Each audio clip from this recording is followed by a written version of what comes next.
Hello guys what's up I am Rupesh and welcome to Rupesh Edutech. तो मैं आज आप सबके लिए एक बहुत ही इम्पोर्टेंट टॉपिक पथारू घाट किसान विद्रोह पर आज का अपना लेक्चर लेकर आया हूं। तो आइए बिना किसी देरी के आज के लेक्चर को शुरू करते हैं, आज के सेशन को शुरू करते हैं। तो आइए समझने की कोशिश करते हैं आखिर पथारू घाट किसान विद्रोह है क्या चीज़, ठीक है, और ये कहाँ हुआ था, इसका लोकेशन कहाँ है, ठीक है। तो आइए समझने की कोशिश करते हैं कि जैसा कि आप सब लोगों को पता होगा कि असम के लोगों ने भी अंग्रेज़ों के शोषण, भेदभाव और अत्याचार के खिलाफ स्वतंत्रता आंदोलन में बहादुरी से भाग लिया था। ऐसी एक घटना अंग्रेज़ों द्वारा भूमि कर की बढ़ती के खिलाफ, मतलब जो लैंड टैक्स वो जब बढ़ रहा था तो अंग्रेज़ों के खिलाफ जो है असम के लोगों ने, दारंग जिले के पथारू घाट ने किसानों ने मतलब एक ऐतिहासिक विद्रोह किया। तो विद्रोह का कारण क्या था कि जो लैंड टैक्स था वो बहुत इंक्रीज हो रहा था। तो इसीलिए असम के वहाँ के लोकल लोगों ने अंग्रेज़ों के खिलाफ इस आंदोलन की शुरुआत की थी, ठीक है। तो आप सब लोग को पता ही होगा कि स्वतंत्र भारत के इतिहास के पन्नों में ऐसी कई घटनाएं हैं जो बहादुरी, बलिदान और देशभक्ति की कहानियां को उजागर करती हैं, ठीक है। और ब्रिटिश आधिपत्य के विरुद्ध भारत के स्वतंत्रता संग्राम में भारत के विभिन्न हिस्सों से अनगिनत लोगों ने अपनी मातृभूमि को ब्रिटिश राज से आज़ाद कराने के लिए अपने प्राणों की बलि दे दी, ठीक है। और असम के लोगों ने भी अंग्रेजों के शोषण, भेदभाव और अत्याचार के खिलाफ स्वतंत्रता आंदोलन में बहादुरी से हिस्सा लिया था, ठीक है।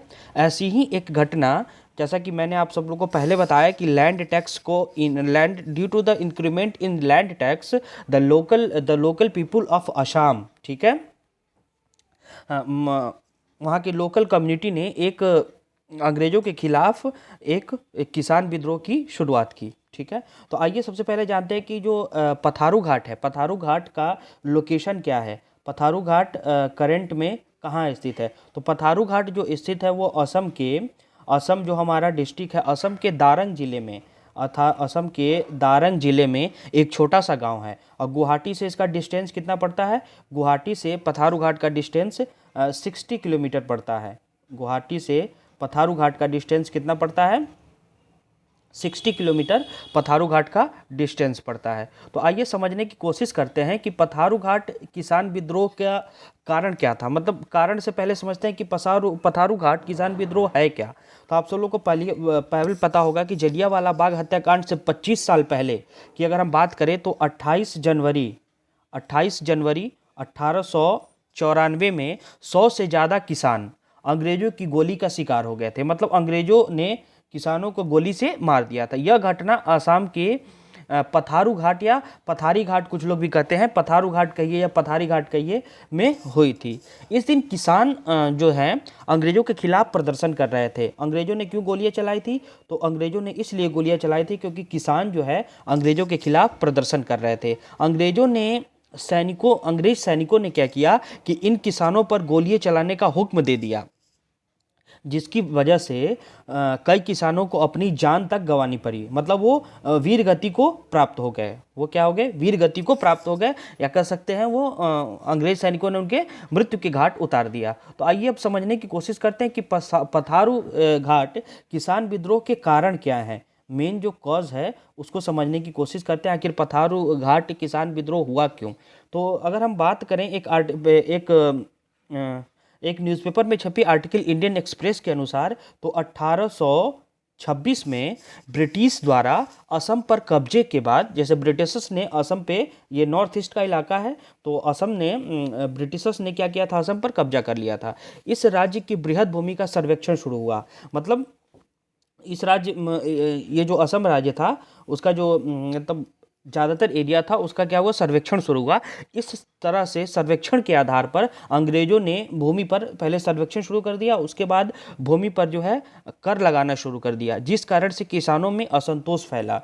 मतलब अंग्रेजों द्वारा जब कर लगाया गया, टैक्स लगाया गया लैंड पर, ठीक है, तो उसके बाद क्या हुआ कि किसानों में असंतोष का भाव जो है उत्पन्न हो गया। तो उसके बाद 1893 में क्या हुआ कि ब्रिटिश सरकार ने कृषि भूमि कर को 70 से 80% बढ़ा दिया। 70 से 80% तक बढ़ाने का निर्णय लिया। कितना परसेंट इंक्रीमेंट कर दिया, 70 to 80% जो है इंक्रीज कर दिया, ठीक है। तो गुवाहाटी में एक लेखक हैं, उनका नाम है अरूप कुमार दत्ता। अरूप कुमार दत्ता, अरूप कुमार दत्ता के अनुसार अगर हम बात करें तो जिन्होंने इस घटना पर आधारित एक पुस्तक ली थी, अरूप कुमार दत्ता ने पथारू घाट किसान विद्रोह पर की घटना जो हुई उस पर आधारित एक पुस्तक लिखी। उस पुस्तक का नाम जो दिया उन्होंने दिया पोथोरू घाट, पोथोरू घाट, ठीक है, पोथोरू घाट नामक एक पुस्तक है, ठीक है। ये जो है पुस्तक पथारू घाट किसान विद्रोह के ऊपर जो है अरूप कुमार दत्ता ने लिखी, ठीक है। इन सभाओं के लोकतांत्रिक होने के बावजूद अंग्रेजों ने इन्हें देशद्रोह का प्रजनन मैदान माना, ठीक है।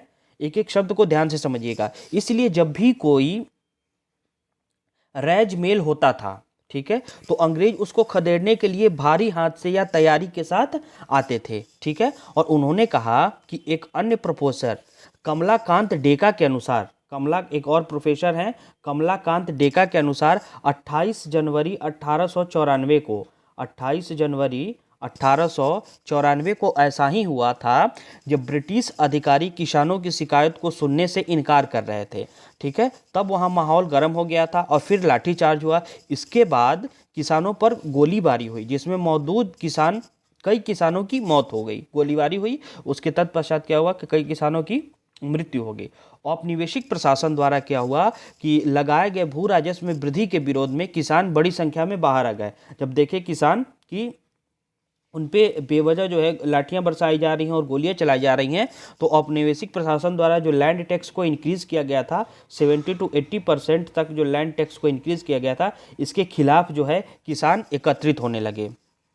किसान क्या हो गए? एकत्रित होने लगे। इसी जगह पर एक शहीद स्मारक भी बना है जो करंट जगह है पोथारू घाट, ठीक है, वहीं पे एक शहीद स्मारक भी बना है, ठीक है। तो अब ये हम समझने की कोशिश करते हैं जो पोथारू घाट किसान विद्रोह था, ये घटना इतना महत्वपूर्ण क्यों है, ठीक है। तो प्रोफेसर डेका के अनुसार, एक प्रोफेसर हैं प्रोफेसर डेका, इनके अनुसार अगर हम बात करें तो बड़े असमिया समुदाय के लिए पथारू घाट सराय घाट की लड़ाई में दूसरे स्थान पर आता है, ठीक है। तब ओहमों ने 1671 में मुगलों को हराया था। ओहमों ने क्या किया था? 1671 में मुगलों को हराया था।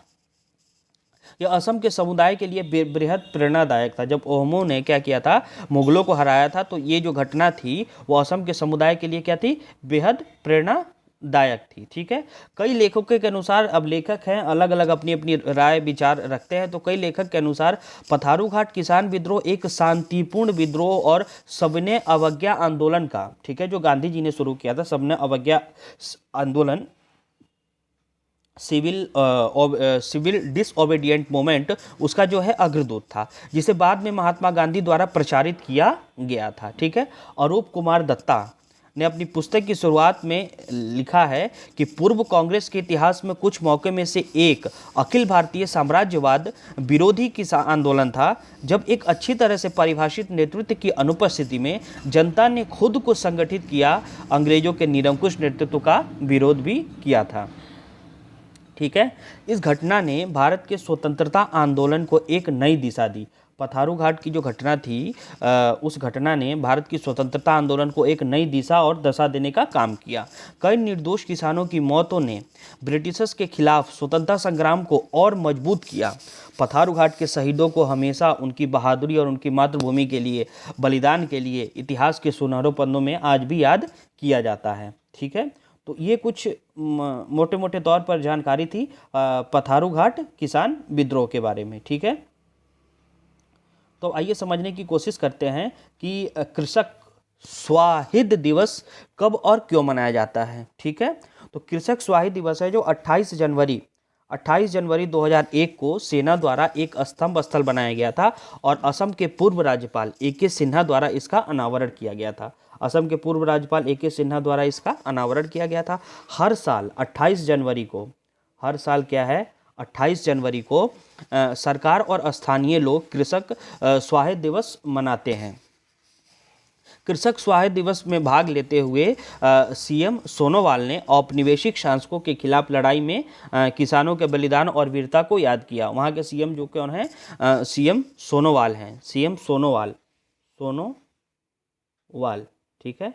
उन्होंने कृषक के बलिदानों और वीरता को याद किया। इस अवसर पर मुख्यमंत्री ने क्या किया था, प्रगतिशील किसानों को कृषि क्षेत्र में उनके योगदान के लिए उनको सम्मानित भी किया था। ठीक है, और ये मुख्यमंत्री साहब का ट्वीट है जो उन्होंने कृषक सहायता दिवस के ऊपर ट्वीट किया था।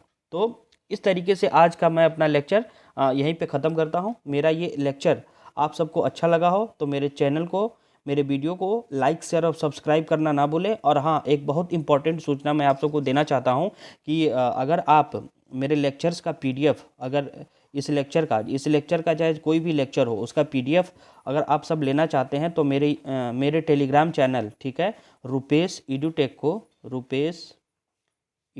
को फॉलो करें। वहाँ से आप इस लेक्चर का पीडीएफ डाउनलोड कर सकते हैं। तो थैंक यू सो मच।